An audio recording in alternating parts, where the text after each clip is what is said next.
Mrs. Powell, did you hear the gunshots? I'm not sure. You know, what with the fireworks? Did you see anyone else leaving Half Moon Street, prior to or at the time of the crime? No, sir, I did not. Even with all the fireworks, I was very attentive, as I'm always on the lookout for customers. My thanks to you, Mrs. Powell. I guess that's everything. A mirror? This mirror is turned towards Half Moon Street.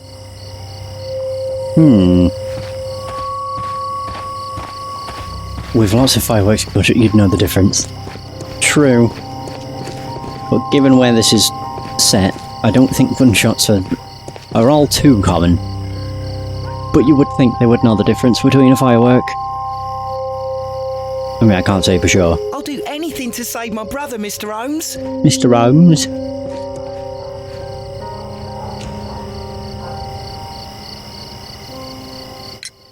Mr. Turner, you have stated that you remained close by your window after the crime, is that correct? Oh, yes, Mr. Holmes. I stayed at my window until the policeman arrived to examine the dead bodies. Oh. Piece of wood, door key, Turner's limp.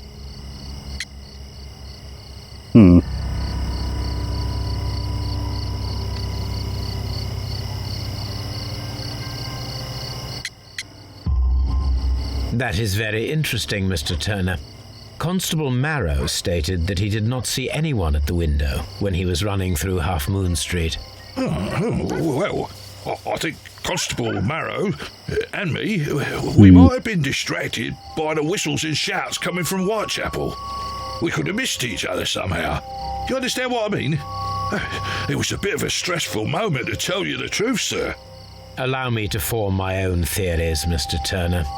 Would you mind showing me the view that you had from your window? Not at all, Mr. Holmes. Please, follow me. Mr. Turner appears to live very modestly. There's a fireplace. Nice and warm. Oh. This fire is dying out. It was last tended to over an hour ago. There's something... Fire? Is there something burning in the fire? Burnt paper. That's... The papers are almost entirely burned. I am unable to see what's written here. Damn shame. These words are illegible. Well, The papers were thrown into the fire just a short while ago. but why?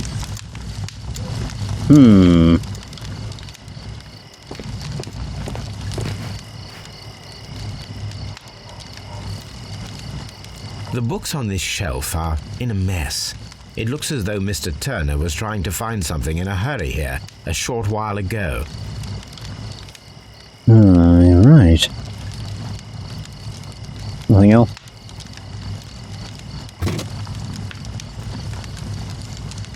Oh.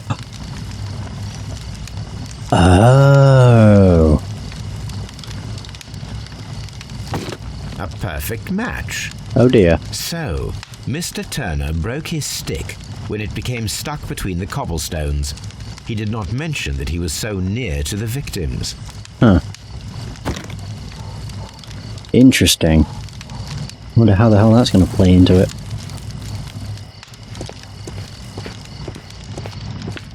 Yeah, he didn't mention anything like that. Mr. Turner was roused from his bed by the sound of gunshots. I don't think there's anything else in here.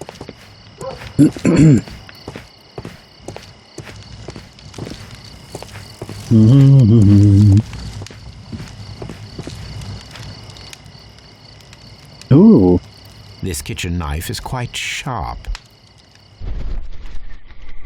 Kitchen table, sweepings, shredded paper. Oh. There are pieces of shredded paper scattered over the table. His kitchen knife was used to cut the paper. Why? Again. He's hiding something, clearly.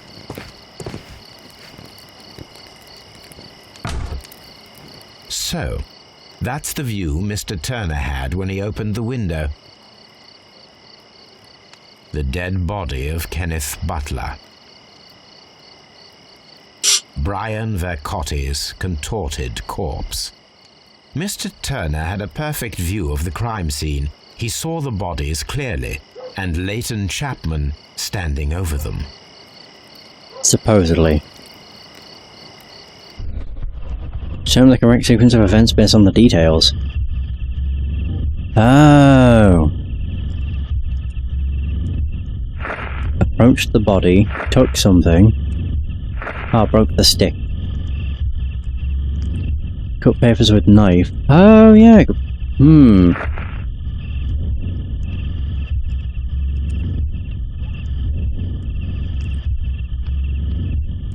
Yeah, I don't think took stick would have been so early.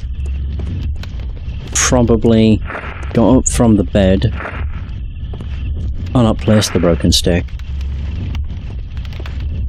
Yeah, got up from bed.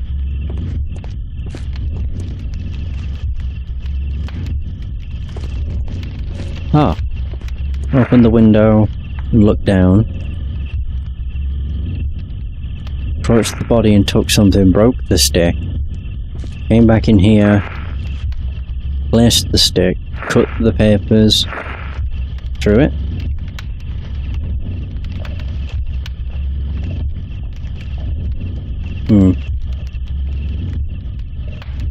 I placed the broken stick and took something. Let's see. I don't want to fast forward it too much.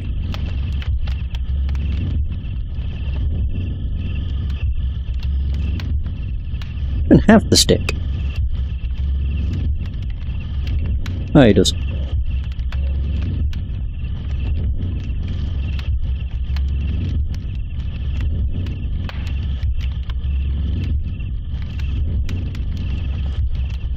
Yeah, I'll fast forward this bit.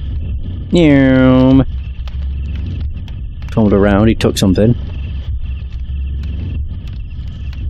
Placed his broken stick. Went to the kitchen, cut papers, and then threw them in the fire. Beautiful. So Mr. Turner used a book to hide an object that he found on Kenneth Butler's body. The question is, what did he find? Books. Footprints. I can see prints from greasy fingers upon the cover of this book. Let us take a closer look. Moby Dick. Well now, what a find! A precious jewel, concealed inside a book. A bracelet with a unique ram's head design, a distinctive feature of ancient Grecian artifacts, probably of the Hellenistic era. Oh, God. Oh, Christ. Alright, so Turner was lying. Time to confront him, I suppose.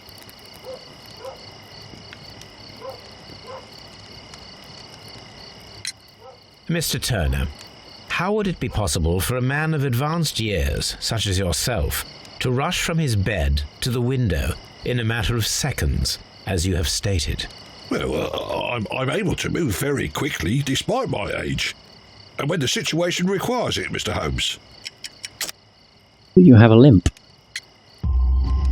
I highly doubt that, Mr. Turner. I observe that you suffer a severe limp due to your injured right leg.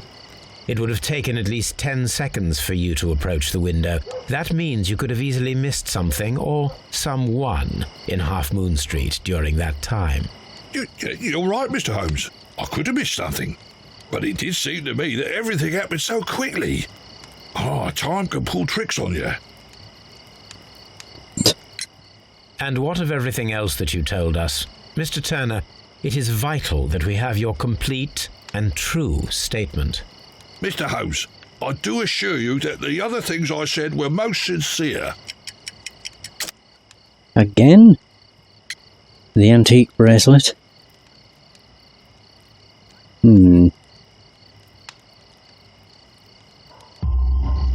Mr. Turner, you were not sincere with me. Not then, and not now. Never. But Mr. Holmes... This, Mr. Turner, does not look like anything that a poor man might possess. It is worth more than the home that you live in. I can explain. No, merely correct me if I am wrong. You saw Leighton Chapman through the window, but you also noticed a glittering object on the ground, this precious jewel. You walked down and took the bracelet from the body of Kenneth Butler, and when you heard the whistles, you hurried away. That broke your walking stick. It caught fast between the cobbles. Constable Marrow was unable to see you in the window as you were climbing up the stairs on your way back to your flat. Upon returning home, you hid the precious jewel inside a book. Mr. Holmes, please don't send me to prison. I didn't do anything bad. I'm just a poor man. When I chanced upon the bracelet, I saw it as an opportunity to make a little money. I was desperate. I only took the bracelet, that's all, I swear. You made a mistake by lying to me. But you are not a criminal. I believe that. Although I must return this bracelet to its rightful owner. Yeah, me. We'll probably go and interrogate Leighton. Aye. I completely forgot that Watson's on this case. Well, yeah, he wasn't directly behind me for all of the case.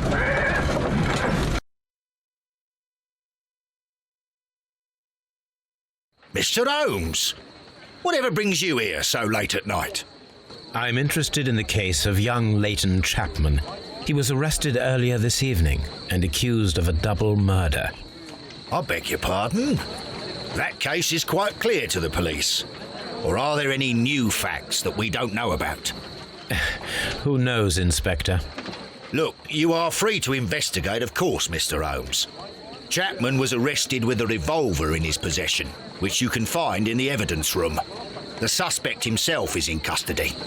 Did you find anything else on his person?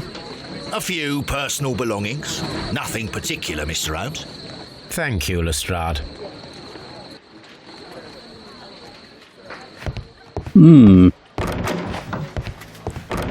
That's the morgue. Right, so what did he have? He had a revolver. So this is the gun that Leighton was holding when he was caught by the police. It is a Webley revolver, a reliable weapon. It seems as though the shells were not removed from the cylinder. Ooh, wait a minute. Is this going to be a case of there's only one bullet that's been fired? Oh no, 2 bullets have been fired. 2 out of the 6 shells have been fired. There were 2 shots. 2. So this is the gun. Didn't mean to do that. A cheap watch, bought with his own money, no doubt. Apple. These cigarettes are filled with cheap tobacco. Nothing interesting. Okay. Right, so what else do we have? Different shots. Oh yeah, it can't have been different because they were fired from the same one. Common statement. Lootless.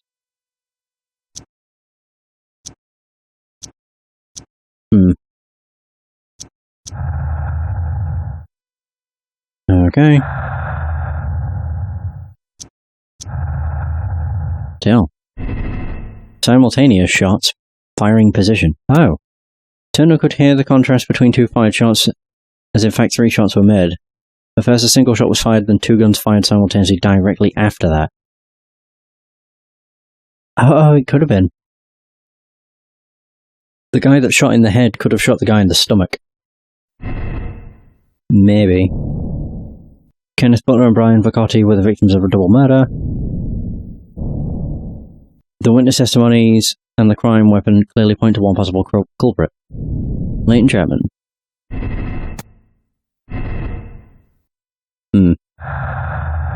Okay.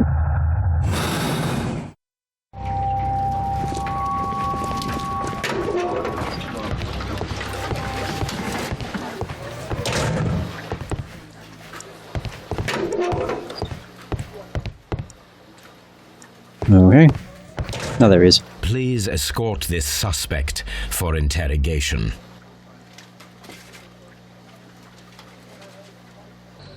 Good evening, Mr. Chapman. Who are you? I've got nothing to say. It's all a mistake. Calm down, Leighton. I have come here to help you. To find out if you truly are innocent, as your younger brother Wiggins has told me. My brother? You know him? Then that means you're... Sherlock Holmes. Oh, blimey. All right, Mr. Holmes. I'll tell you everything. Hey! Oh yeah, we should probably... He's an office clerk. Deep scar, occasional fights. Grew up on the streets. A recent beating. Oh yeah, of course. They did say that he's been beaten. Fancy scar. Oh, office clerk. And... ah, tattoo.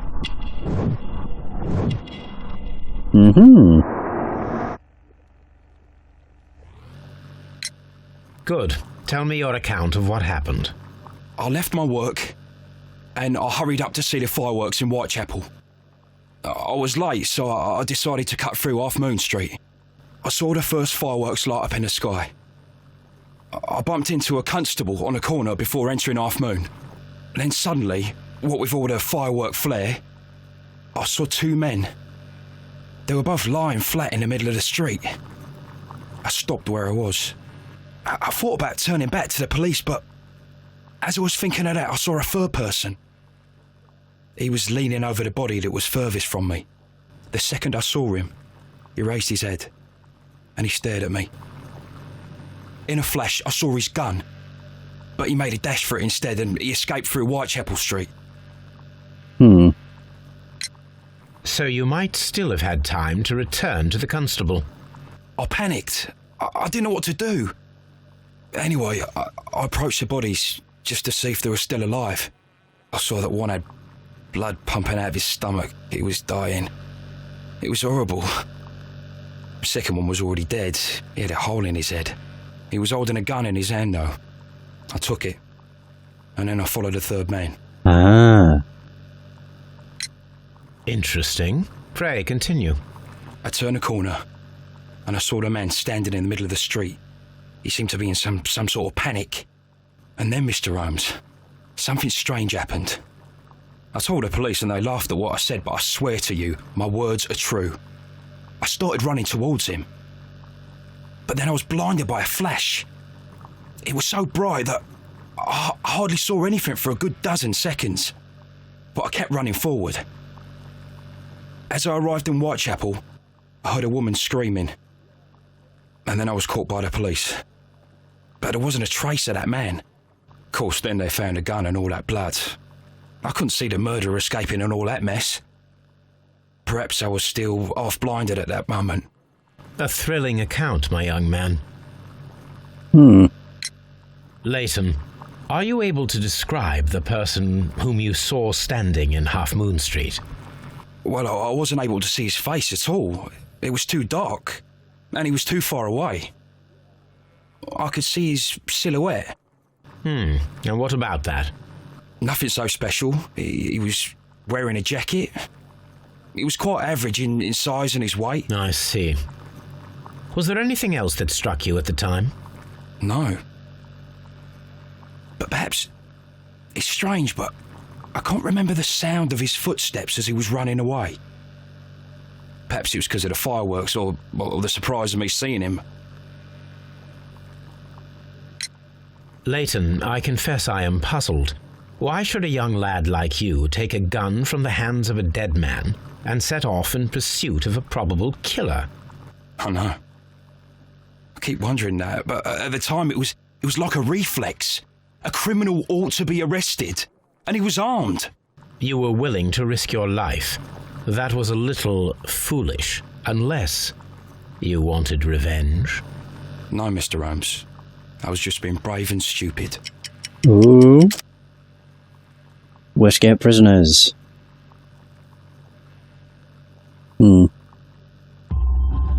I'm sure that you were, but I believe that you may have recognized one of the victims, Brian Vercotti. You knew that gentleman well, did you not? However could you know that? The tattoo. You have a typical tattoo of the Westgate Brotherhood upon your hand. I observed exactly the same mark upon Mr. Vercotti. You came to know him from your sharing a past prison sentence. Am I correct, Mr. Chapman? Oh, God. You're right, Mr. Holmes. Would you tell me a little about Brian Vercotti? We were convicted for a robbery. Once in prison, both of us joined one of these fraternities. During that year, we tried to help each other out, you know? You were quite young then, I believe. Yes, Mr. Holmes, we were. We'd only stolen a pound of meat. After we were released, and when I saw what my little brother had become, I decided to work towards living an honest life. And Vercotti? He had a hard time. His sister had died in a Whitechapel dispensary while he was in prison. He had no family anymore. Our paths split. He fell back into crime. So you lost him? Yes. And for around 2 years, I heard no news of him at all. We shall see you soon, young man. Okay. Old acquaintance. Lootless. Personal motive.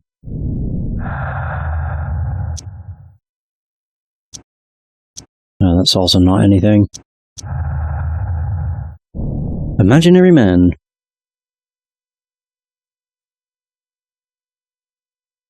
The person whom Leighton Chapman describes in his statements as a figment of his own imagination. Oh, wow. Double murder. Leighton Chapman committed a double murder at Half Moon Street in order mutual enmity between Leighton Chapman and Brian Vercotti was the motive for this crime.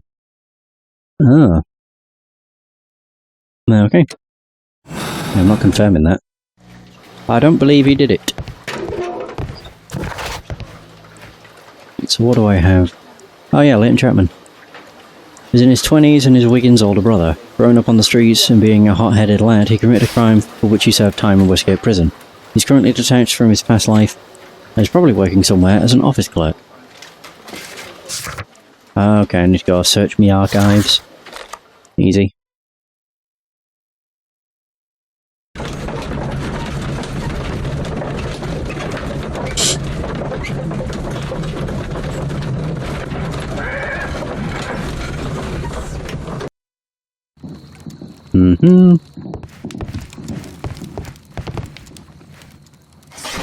Yeah, Watson's always reading his notes.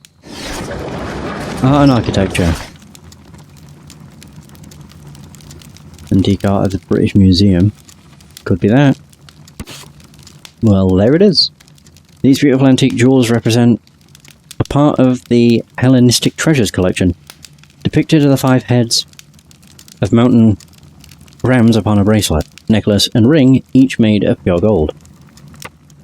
The 5 rams of Meinlein have been missing from the museum since 1885. Here it is. Oh. I need to continue my research in my archives. I bet he's been struggling with a with a crossword puzzle. It's been missing since 1885, so I get the feeling there's a... Ah, there we go. Hellenistic treasures stolen. The Hellenistic treasures were stolen yesterday evening while being transported by cab on their way to the British Museum to the Glassford Fine Art Exhibition. Pawn shop owner Kenneth Butler contacted Scotland Yard that night and provided information regarding a gentleman who had attempted to sell him a collection of historical art at his pawn shop in Church Street. The police have since captured the described man, a professional thief by the name of Vincent Foley, who had been in the process of escaping London via the pop. He was recognised by the surviving driver of the cab that had transported the collection of Hellenistic treasures. Vincent Foley refused to confess as to where the remainder of the treasures were hidden. He was eventually imprisoned. The lost treasures are still to be found. Here it is. Here it is. Oh. One of the victims, Kenneth Butler, was involved in the story of the stolen Hellenistic treasures. A visit to his pawn shop should tell me more. Will it even be open? It's like the dead of night. but okay.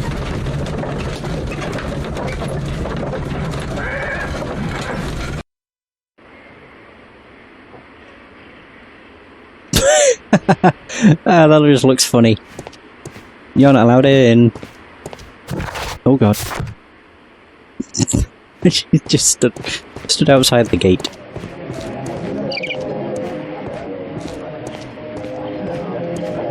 That's not quite the pawn shop. Oh, is it here? Butler's pawn shop. Oh, use the key. Mr. Butler's key matches the lock perfectly.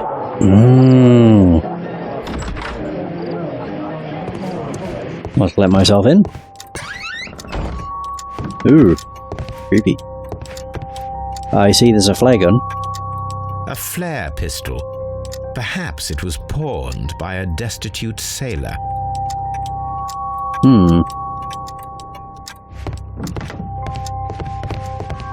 What else we got? Climbing equipment? And a sharp ice axe would only be brought here by a mountaineer. Is that all there was there? I guess so. There's objects of interest everywhere, though.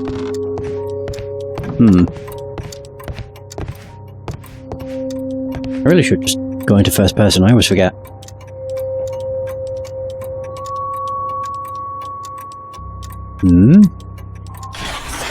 Ooh. It looks as though Mr. Butler kept a careful record of his operations. Oh. Well, there's the ram necklace. The ram's heads. This necklace belongs to the 5 Rams of Mittelin collection. Interesting. That means that Kenneth Butler owned a part of this collection all this time, 10 years after the theft.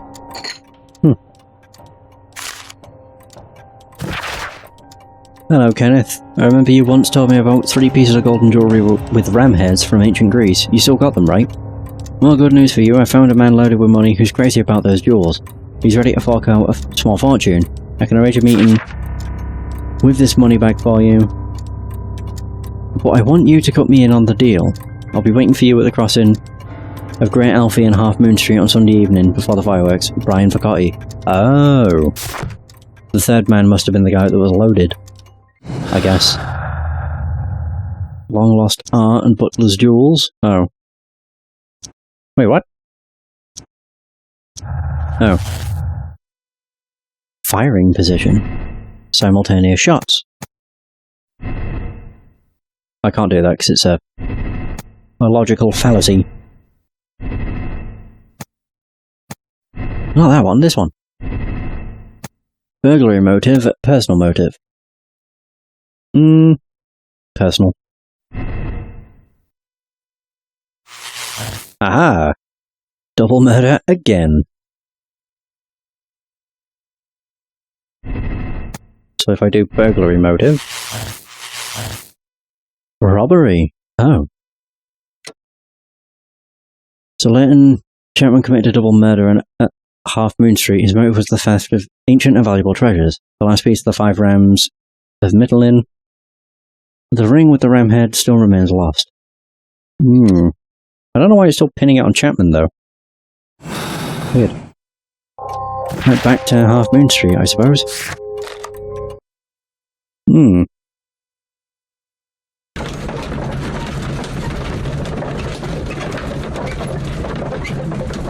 Oh, Watson's just staring. Again. Man's obsessed.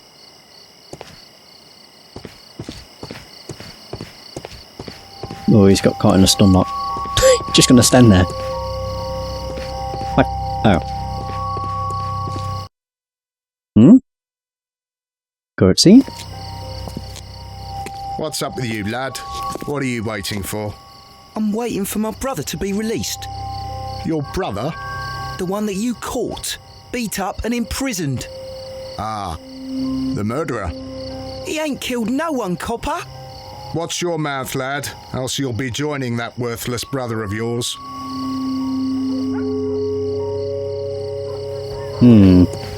Ah.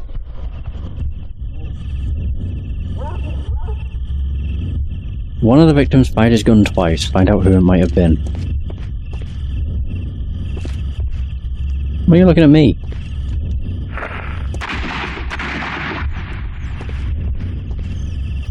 It was very close together, though.